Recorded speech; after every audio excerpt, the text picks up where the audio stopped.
Hyvää iltaa Emergency YouTube-ajat. Tällä kertaa meillä on Painfelt täällä näin. Millaiset fiilikset teillä?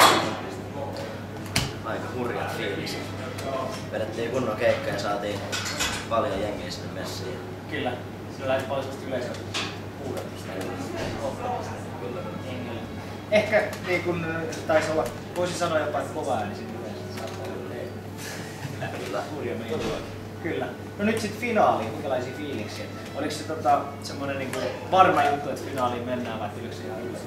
Tämä sulla alun perin tavoitteena, että mitä vaan luulsin. Okei. Sitten kaikki siitä tee paljon plussaa.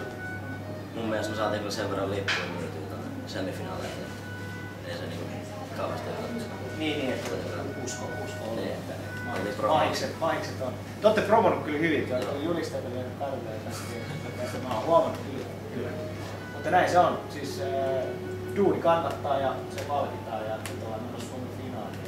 Siellä on sitten live-raat myös teitä chiikaamassa ja sieltä tulee välitön palautetta Parvelta.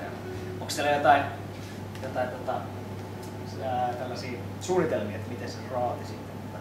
Yleisöä näitä teidän huudatat tekee joulua. Miten sitten saa tulee sen raadin?